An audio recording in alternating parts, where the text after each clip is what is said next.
প্রায়শই সবার কাছ থেকে একটা কোশ্চেন পাওয়া যায়, উইকেন্ডে কোথায় ঘুরতে যাওয়া যায়। অর্থাৎ হাতে দুদিন সময় আছে, তার মধ্যে একটি ঘোরার প্ল্যান সবাই করতে চায়। ঠিক এরকমই একটি প্ল্যান আমার মাথায়ও ছিল। তো যেটা হয় সাধারণত সবাই ঘোরার প্ল্যান বলতেই দুদিনের জন্য মন্দারমণি, দীঘা বা এদিকে তারাপীঠ বা ওদিকে কাছাকাছি উড়িষ্যা, বিহারের কিছু কিছু জায়গা, ঘাটশিলা, এইসব জায়গাগুলোকে বোঝায়। তো আমি সেদিকে না গিয়ে বরং প্ল্যান করলাম কার্শিয়াংয়ের উদ্দেশ্যে যাব, যে প্ল্যানটা অনায়াসেই আপনারা করতে পারেন।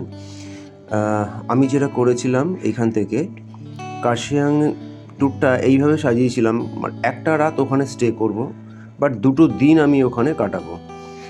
যথারীতি প্ল্যান মাফিক শুক্রবার রাতে দার্জিলিং মেলের টিকিট কেটে নিই, যেটা যথারীতি 10টা 10-এ শিয়ালদা থেকে ছাড়ে।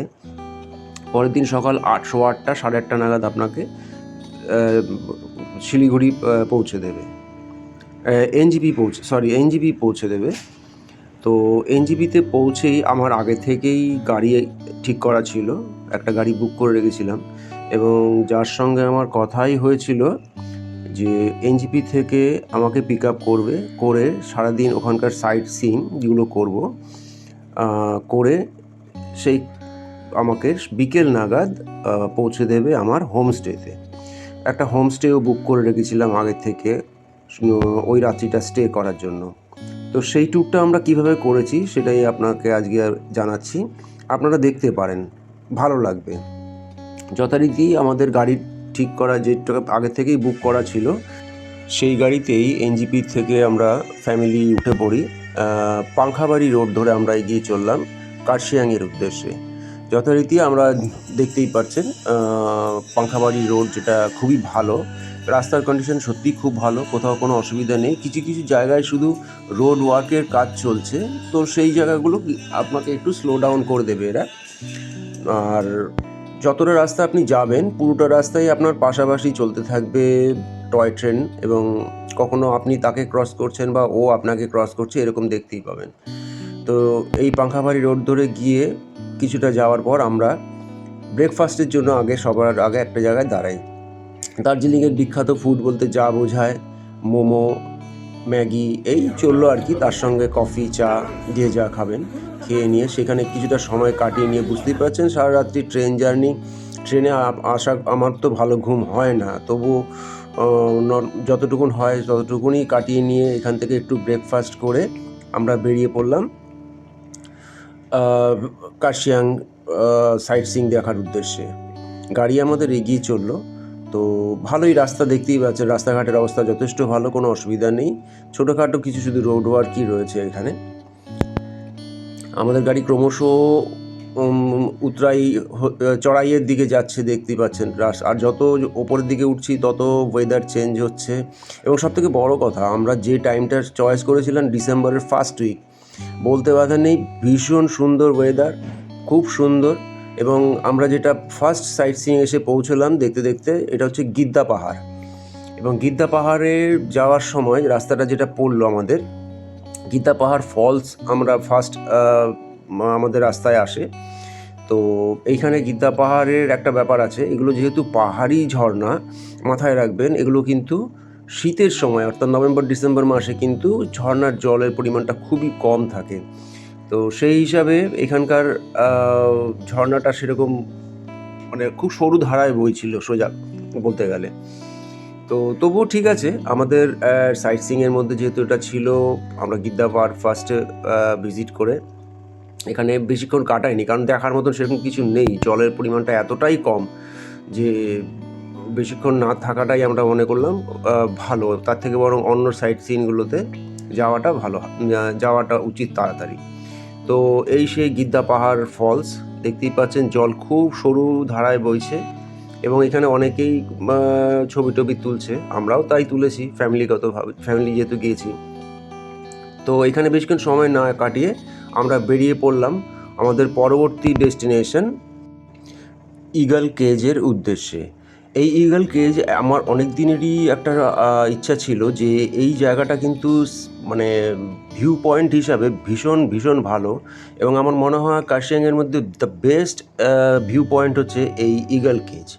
ঈগল কেজে গেলে পরে আপনি একদিকে যেমন দেখতে পাবেন শিলিগুড়ির বেশ খানিকটা অংশ, অপর দিকে দেখতে পাবেন দার্জিলিংয়ের অংশ। এই যে ঈগল কেজ, এটা অ্যাকচুয়ালি টিভি টাওয়ার রয়েছে ওখানে একটা, এবং এর উচ্চতাটা কার্শিয়াংয়ের মোটামুটি বেশ ভালো। এখান থেকে আপনি ঈগল কেজ থেকে দূরে হনুমান টপও দেখতে পাবেন, বা ওই পাশাপাশিগুলো দেখা যায় যেহেতু এর উচ্চতাটা বেশি। তো যাই হোক, যতটাই আমরা ওপরে উঠছি এবং ওয়েদার চেঞ্জ হচ্ছে, আমাদের ডেস্টিনেশনে গাড়ি এগিয়ে চলেছে ঈগল কেজের দিকে। আর ঈগল কেজের সবথেকে আরেকটা কথা বলে রাখি, এইখানে একটা কাজ যেটা করা শুরু হয়েছিল কিন্তু এখনও পর্যন্ত কেন জানি না ওটা সম্পূর্ণ হয়নি, সেটা হচ্ছে রোপওয়ে। এখানে একটা রোপওয়ে কনস্ট্রাকশনের কাজ চলছিল। তো যাই হোক, সেটা কিন্তু মানে কিছুটা হওয়ার পর এখন বন্ধ হয়ে পড়ে আছে।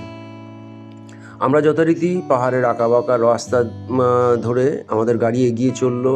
আর এর উচ্চতা যেহেতু অনেক বেশি, গাড়ি বেশ মানে ভালোভাবেই মানে উপরের দিকে উঠে চলেছে, এবং একই সঙ্গে ওয়েদারটা চেঞ্জ হচ্ছে, আশেপাশের প্রাকৃতিক সৌন্দর্য পাল্টে যাচ্ছে, এবং নিচের দিকে তাকালেই বুঝতে পারছিলাম যে আমরা অনেকটাই ওপরে এখনও পর্যন্ত উঠে এসেছি।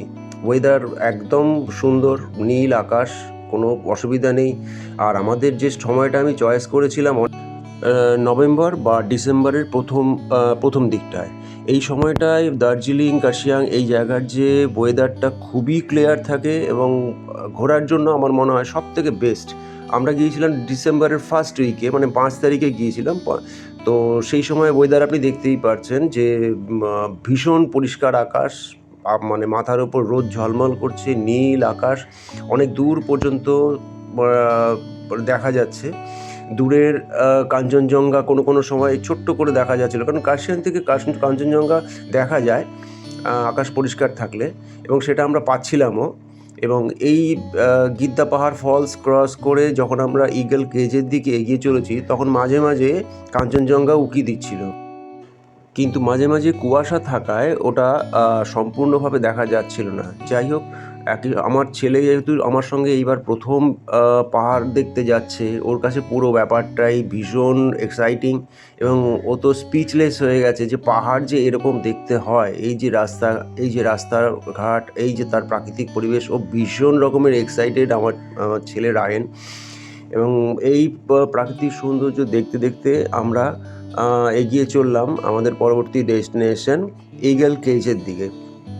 আমি বলে রাখি, এই ঈগল কেজ হচ্ছে এমন একটা ভিউ পয়েন্ট যেটা আমার মনে হয় কার্শিয়াংয়ের মধ্যে দি বেস্ট, এবং এইখান থেকে একই সঙ্গে যেরকম শিলিগুড়ির একটা অংশ দেখা যায়, আর আরেকদিকে দার্জিলিংয়েরও বেশ খানিকটা অংশ এখান থেকে দেখা যায়। তো আমি অবশ্যই বলবো, যারা কার্শিয়াং ট্যুরের প্ল্যান করছেন বা এরকম 2 দিনের একটা প্ল্যান রাখছেন, তারা অবশ্যই আপনার লিস্টে কিন্তু এই ঈগল কেজটা রাখবেন, কারণ এটা একটা সত্যিই দেখার মতন জায়গা যেটা আমরা পেয়েছিলাম। এইখানে দেখুন, এই একটা রোপওয়ে কনস্ট্রাকশন খানিকটা হয়ে পড়ে আছে। এই ঈগল কেজের টপ ভিউতে আমরা উঠেছিলাম। এখানে একটা বড় ওয়াচ টাওয়ার আছে বেশ উঁচুতে। এটায় উঠে ওখানে একটা বসার জায়গা রয়েছে, যেখানে আমরা সবাই মিলে সবাই উঠেছিলাম, এবং বসে এইখান থেকে শিলিগুড়ি এবং দার্জিলিংয়ের বেশ খানিকটা অংশ আপনারা দেখতে পাবেন।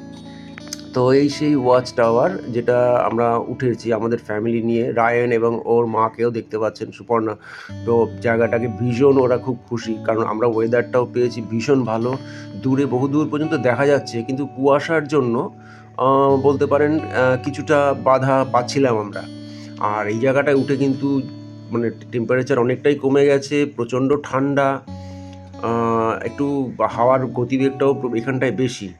নিচে আমরা দেখতে পাচ্ছি অনেক দূর পর্যন্ত পাহাড়ের এই যে সৌন্দর্য, এটা কিন্তু দারুণভাবে আমরা উপভোগ করেছি। পাশেই রয়েছে টিভি ট্রান্সমিটার টাওয়ারগুলো এবং টেলিফোন টাওয়ার যেগুলো রয়েছে এই ঈগল কেজে, এই জায়গাটাতে। এখানে টিকিট নেয় মাত্র 10 টাকা করে। তো জনপ্রতি 10 টাকা এমন কোনো ব্যাপার নয়, বাট আমি বলবো অবশ্যই এই জায়গাটা ভিজিট করবেন। বিশেষ করে ওয়াচ টাওয়ারে উঠবেন এবং অনেক দূর পর্যন্ত আমরা তো দেখতে পেয়েইছি, যদিও কুয়াশার জন্য একটু বাধাপ্রাপ্ত হচ্ছিল, বাট অনেক দূর পর্যন্ত দেখা যায় পার্শ্ববর্তী চা বাগান, শিলিগুড়ির কিছুটা অংশ, দার্জিলিংয়ের কিছুটা অংশ এখান থেকে আপনারা অনায়াসেই দেখতে পাবেন এবং ডিপেন্ড করছে যদি ওয়েদারটা পরিষ্কার থাকে।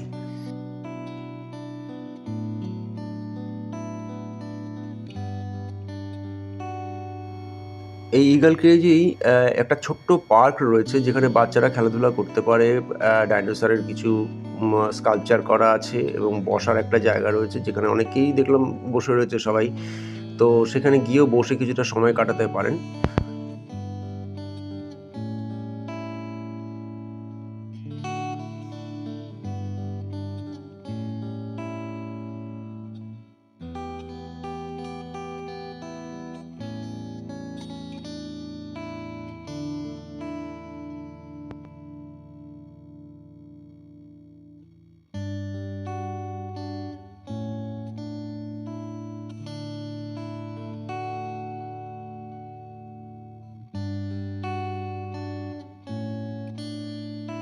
ঈগল কেজের পর আমাদের পরবর্তী ডেস্টিনেশন বা স্পট হচ্ছে Dow Hill school, death road এবং পাইন ফরেস্ট। আমাদের গাড়ি সেদিকেই এগিয়ে চললো। প্রথমেই আসবে আমাদের ডাউ হিল স্কুল এবং তার পাশ দিয়েই চলে গেছে ডেথ রোড।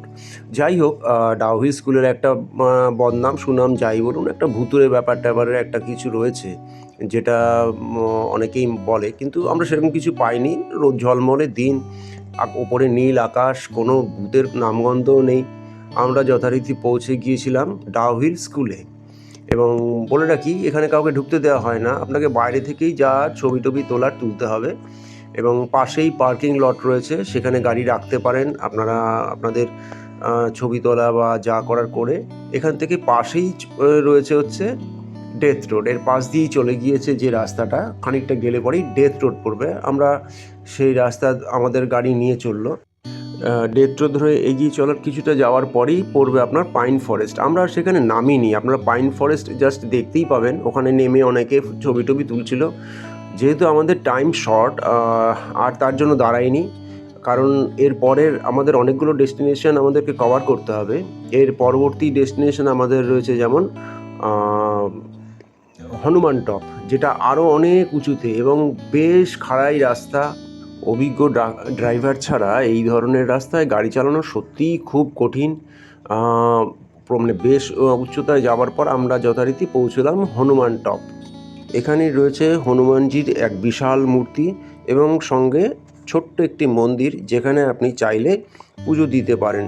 যদি আপনি সনাতনী হন, পুজো দিন এবং আশেপাশের অঞ্চলটাও ঘুরে দেখুন।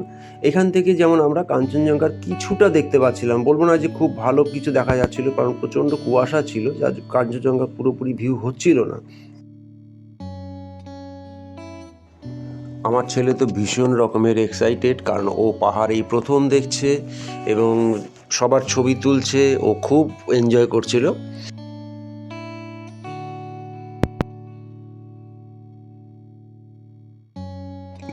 এখানে আমরা হনুমানজিকে পুজো দিয়ে এবং বেশ খানিকটা সময় কাটালাম। পাশেই ভিউ পয়েন্ট রয়েছে, যেহেতু আপনি ঘুরে দেখতে পারেন। এরপরে আমরা চলে যান, এর ঠিক পেছন দিকেই রয়েছে একটি চা বাগান, যেখানে গিয়েও আমরা বেশ খানিকটা সময় কাটালাম। কারণ এরপরে হয়তো অনেক চা বাগানই পাবেন, কিন্তু প্রথম পাওয়া হিসাবে এই চা বাগানটা আমরা একটু ঘুরে দেখলাম, ফ্যামিলি একটু সময়ও কাটালাম এই জায়গাটায়। রায়েন এবং ওর মা দুজনেই বেশ এক্সাইটেড, ভালো রকমের এনজয় করছিল এই চা বাগানে। একটু হাত দিয়েও দেখছিল চা গাছটা অ্যাকচুয়ালি কীরকম হয়।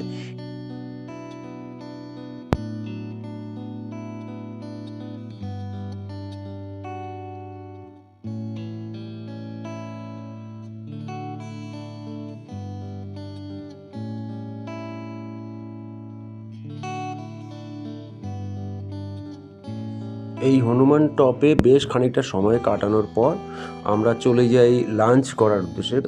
কারণ তখন অলরেডি প্রায় 3টে সাড়ে 3টে বেজে গিয়েছে, আমাদের লাঞ্চ হয়নি।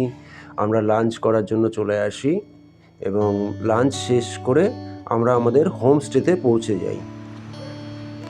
হোমস্টে থেকেই পরের দিন সকালে আমরা প্রথম কাঞ্চনজঙ্ঘার দর্শন পাই এবং আকাশ যেরকম আশা করেছিলাম তাই, ওপরে একদম নীল আকাশ। হোমস্টে থেকে কাঞ্চনজঙ্ঘা ভিউটা পরিষ্কার দেখা যাচ্ছে এবং সত্যি কথা বলতে কি আমরা প্রত্যেকেই খুব এক্সাইটেড ছিলাম, এত সুন্দর ওয়েদার পেয়েছি আর এত সুন্দর তার প্রাকৃতিক দৃশ্য হোমস্টে থেকে, যেটা অবশ্যই আপনারা উপভোগ করতে পারবেন। এবং বলে রাখি হোমস্টেটা হচ্ছে দার্জিলিং শিলিগুড়ি যে হাইওয়ে তার ওপরেই অবস্থিত। এই আমি মার্ক করে দিচ্ছি এই আম্মা হোমস্টে, এবং ওনারের ডিটেলসটাও আমি এই ভিডিওতে দিয়ে রেখেছি, দেখে নেবেন, কন্ট্যাক্ট করতে পারেন। ব্যবহার খুবই ভালো এবং লোকেশন অবশ্যই আপনি এইখান থেকে হোমস্টেকে বলে রাখলে পরে ওই হোমস্টে থেকেই আপনাকে ওই দার্জিলিং ফেরার গাড়ি আপনি ওখান থেকে পেয়ে যাবেন। এই গাড়িগুলো যেগুলো, কারণ এই সবকটা গাড়ি এখান থেকে শিলিগুড়ির উদ্দেশ্যে যায়, এনজিপির উদ্দেশ্যে যায়। অতএব কোনো অসুবিধা নেই, হোমস্টেকে বলে রাখলে পরে উনি আপনাকে ওইখানেই গাড়ি ধরে দেবে, রানিং গাড়িতে আপনি উঠে যেতে পারেন। আর নিজস্ব গাড়ি থাকলে তো কোনো অসুবিধাই নেই, হোমস্টের এখানেই গাড়ি রাখার ব্যবস্থা আছে, ওনারা গাড়ি রাখার জন্য করে দেবে। এই আম্মা হোমস্টেতেই আমরা ছিলাম, যার ঘরগুলো খুবই পরিষ্কার পরিচ্ছন্ন এবং রিনোভেট করা বুঝতে পারলাম। এবং খাওয়া দাওয়ার কোয়ালিটি অবশ্যই ভালো। আমরা রাতে রুটি মাংস অর্ডার করেছিলাম, ভীষণ ভালো কোয়ালিটি। আমাদের বুকিংয়ের সঙ্গে ব্রেকফাস্টটা কমপ্লিমেন্টারি ছিল, তো ব্রেকফাস্টের জন্য চিন্তা করতে হয়নি। পরের দিন সকালে উঠে ওখান থেকে ওয়াকিং ডিস্টেন্সেই হচ্ছে কার্শিয়াং ক্লক টাওয়ার এবং কার্শিয়াং রেল স্টেশন, সেখানটাও ঘুরে আসতে পারেন, বেশ সুন্দর জায়গা। কার্শিয়াংয়ে পরের দিন সকালে জাস্ট পায়ে হেঁটে একটু ঘুরে আসলাম।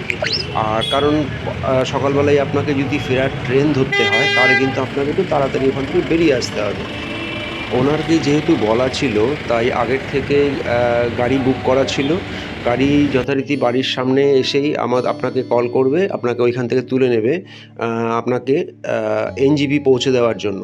ওনার ডিটেলসটা দিয়ে রাখলাম, চাইলে কল করে বুক করে নিতে পারেন। আমাদের জার্নিটা সত্যিই স্মরণীয় হয়ে থাকলো।